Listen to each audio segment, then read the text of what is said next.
The White House briefing room was packed to capacity, the air thick with anticipation. Reporters shifted in their seats, cameras blinked like electric fireflies, and the tension was almost tangible. They had come prepared, armed with sharp questions and pre-written narratives. But Donald Trump was no stranger to this battlefield. He strode onto the stage with the confidence of a man who had been here before, who had fought and won. Dressed in a crisp navy suit with his signature red tie, he exuded control. This wasn't just another press conference, it was a showdown. "Good afternoon," Trump said, his voice steady, measured. "Let's get started." The first to pounce was Jake Harrington from CNN, his expression sharp, his pen tapping impatiently against his notepad. "Mr. President, Democratic lawmakers claim your rhetoric is inciting violence. They say your policies are leading to unrest in the streets. How do you respond?" Trump didn't hesitate. "Jake, let me ask you something. Who's actually calling for violence? Because it's not me." Congresswoman Alex Warren said, and I quote, "We need to fight back in the streets." Senator Harris warned there will be unrest if we don't stop Trump's agenda. But if a Republican said those words, your network would call it dangerous extremism. So tell me, where's the fairness in that? A murmur rippled through the room. Some reporters exchanged uneasy glances. Harrington's jaw tightened, but before he could respond, Trump continued, "Let's be real. This isn't about my policies. It's about the fact that some people don't like that I'm putting America first. They don't like that I'm securing our borders, standing up to China and taking on the swamp. So instead of debating policy, they play the same tired game, blame Trump." Lisa Monroe from NBC seized the next opportunity. "Mr. President, reports indicate that thousands of illegal immigrants are being detained but not deported. Some have even been released with ankle monitors. Is this administration failing to enforce immigration laws?" Trump let out a slow breath, as if explaining something to a particularly slow student. "Lisa, we've made 8,000 arrests since I took office. Out of those, only 461 have been released. That's less than 6%. And why? Because we don't have enough detention space.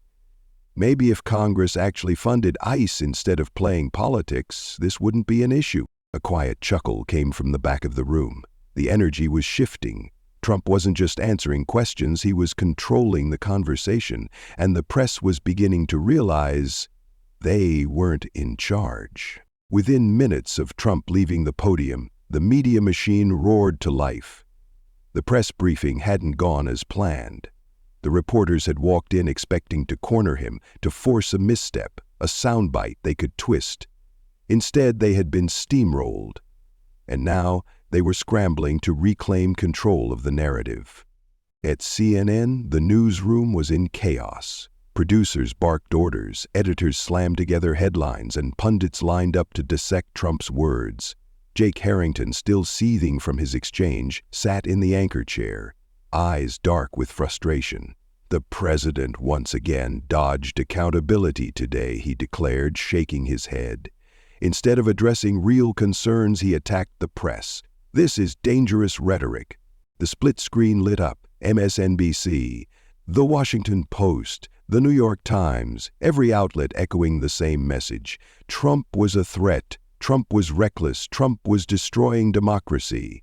Over at Fox News, the tone was different.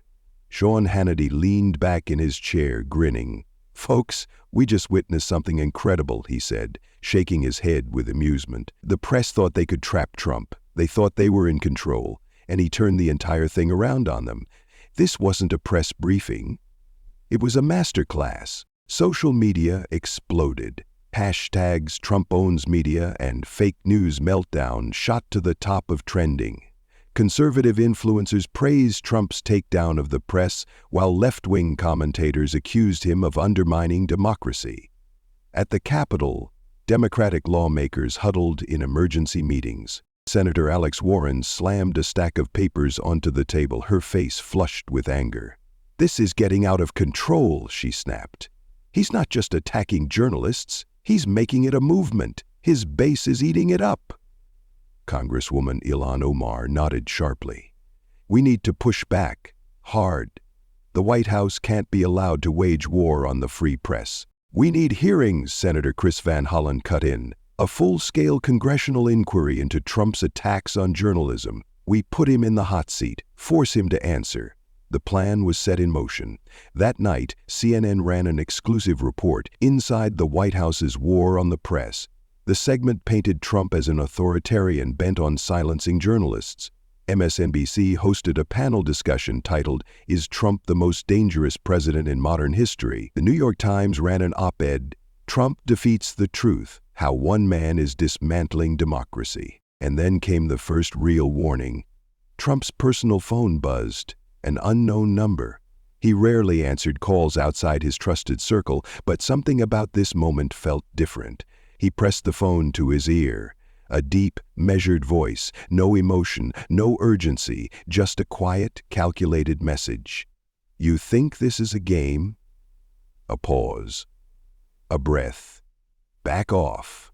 Or, "It won't just be your career on the line." Click. Silence. Trump sat still, gripping the phone, his expression unreadable. He had faced threats before. Political attacks, media smear campaigns, even attempts to remove him from office. But this was different. This wasn't an anonymous Twitter rant or a late-night monologue from a CNN anchor. This was direct, personal. A storm was coming. At the White House, his inner circle gathered. Mark Reynolds, chief of staff, dropped the latest headlines onto the desk. "They're escalating," he said.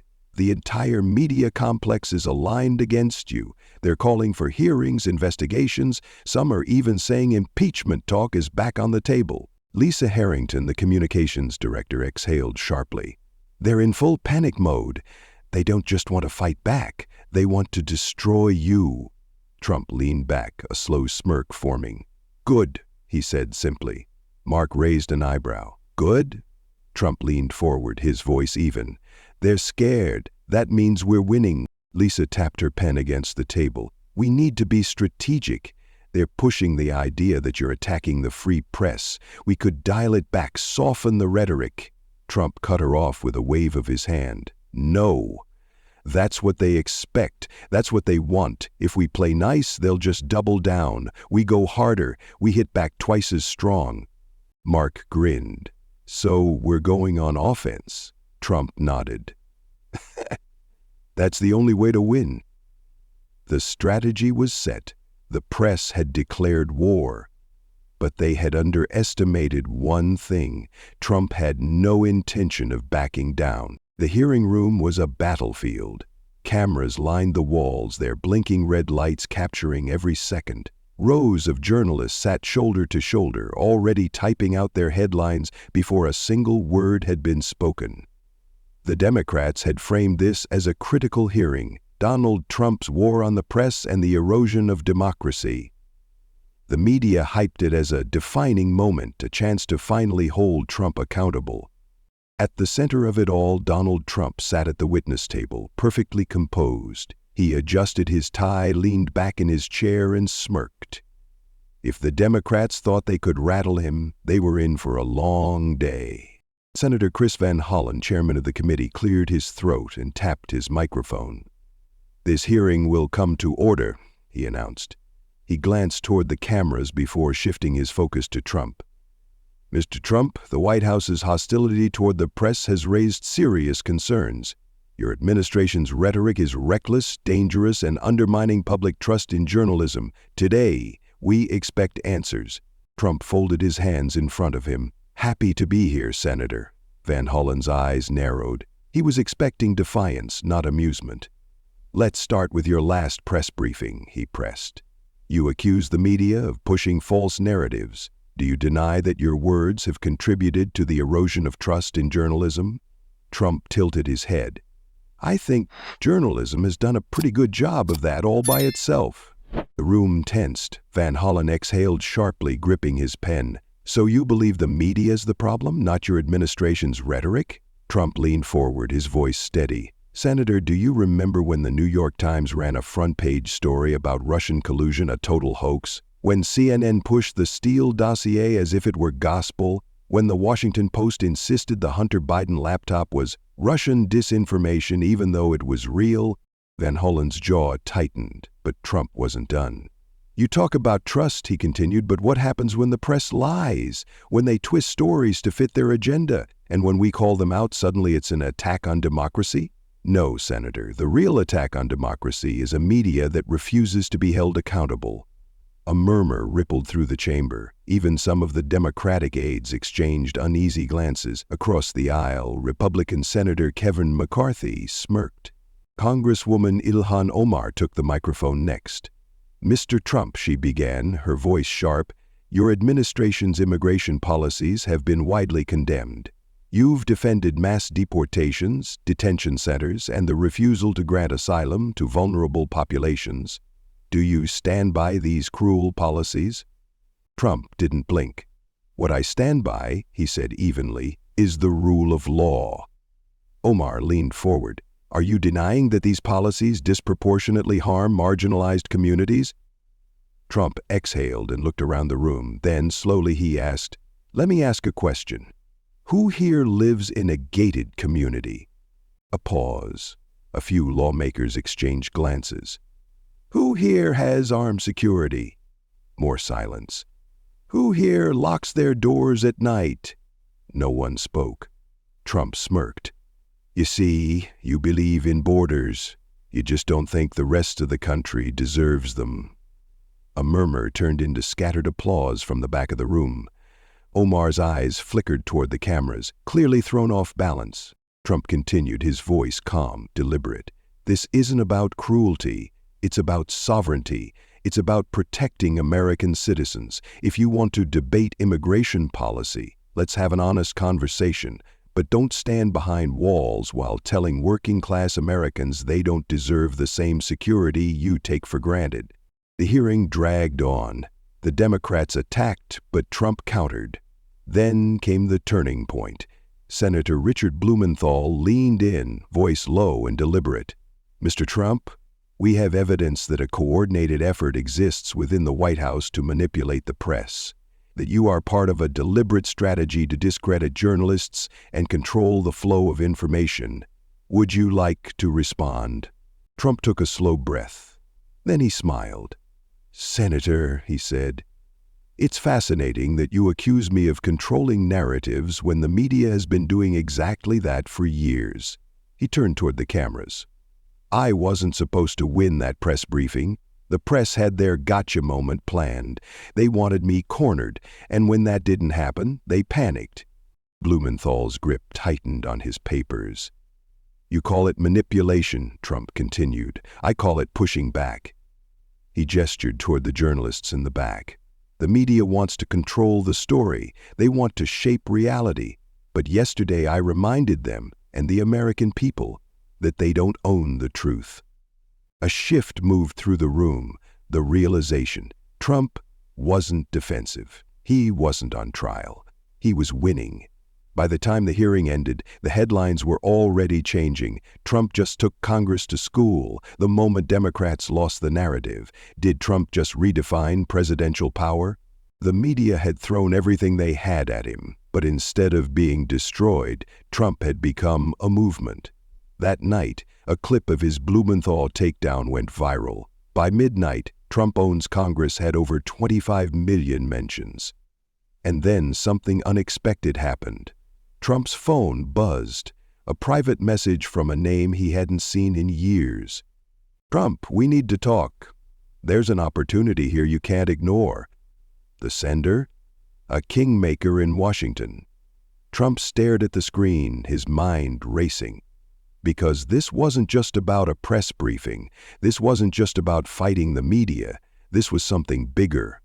And for the first time, he asked himself the question, was this the beginning of something more? The sun had long set over Washington, but the White House was still awake. The hearing had been a battlefield, but Trump had walked out stronger, not weaker. The media had tried to paint him as reckless, but their strategy had backfired. His fiery confrontation with Congress was now viral, dominating every network. Yet, behind closed doors, something darker was brewing. Trump sat in the Oval Office, scrolling through the headlines on his phone. Fox News, Trump humiliates Democrats in fiery congressional hearing. Breitbart. Trump owns the media and they're melting down. MSNBC. Trump's war on the press escalates. Is democracy at risk? His lips curled into a smirk. They were panicking. Just then, Mark Reynolds, his chief of staff, entered, tossing a folder onto the desk. "They're coming after you," he said. Trump glanced up. "They always are." Mark shook his head. "No, this is different."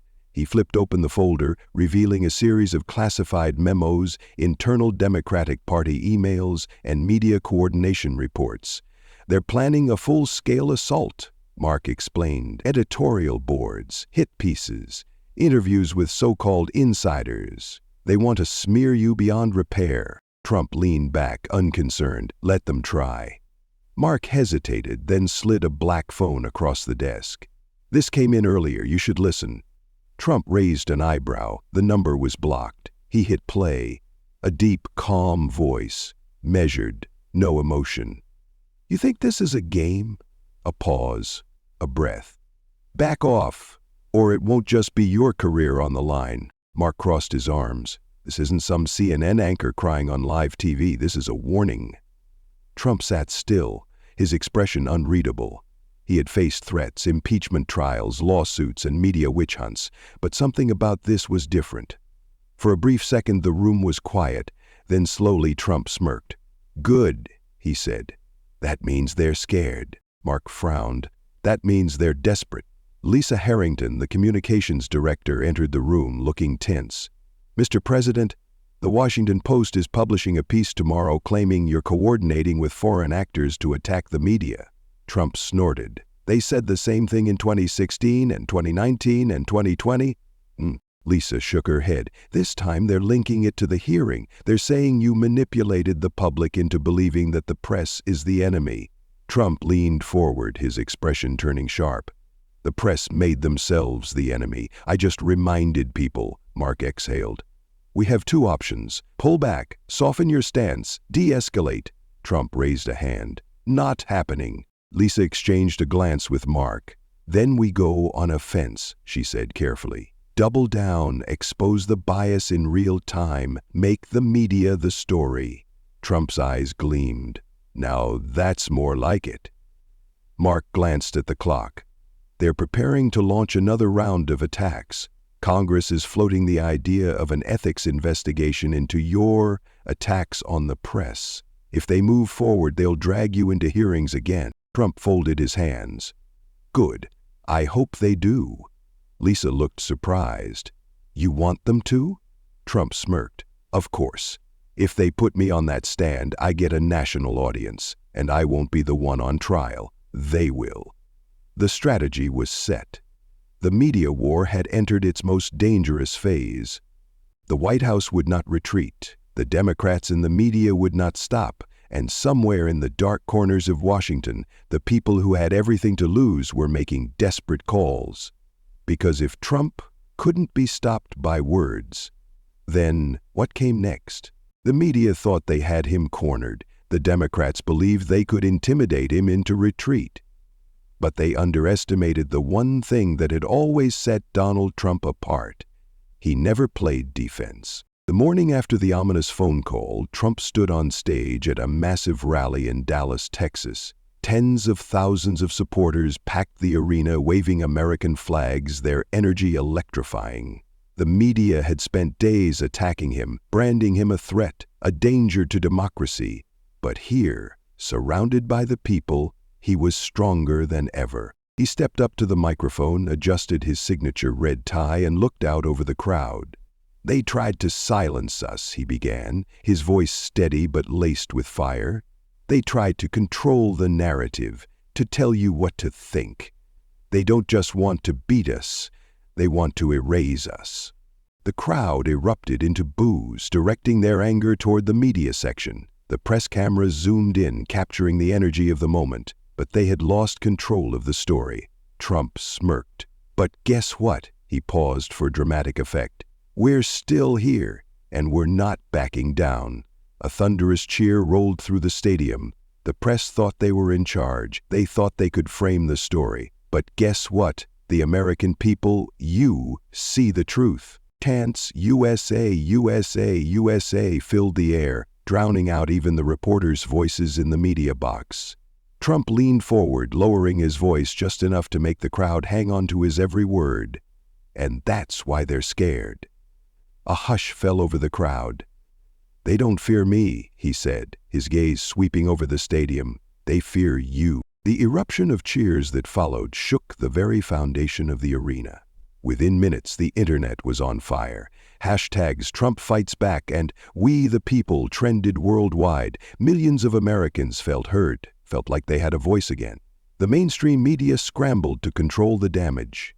MSNBC's special report, Trump escalates war on the free press. Is democracy at risk? CNN panel discussion, How dangerous is Trump's movement? The Washington Post editorial, Trump's attack on the press is an attack on America itself. But the narrative had already slipped from their grasp. Because this wasn't just about Trump anymore. It was about every American who had been silenced, ignored, or dismissed by the elite. It was about a movement too big to be controlled. This is bigger than politics. This is about fighting for the truth, for freedom of speech, for fairness, for a country where the people, not the press, decide the future. So now, the question is yours. Do you believe the media is truly unbiased, or is Trump right about their agenda? Drop your comments below. Let's talk.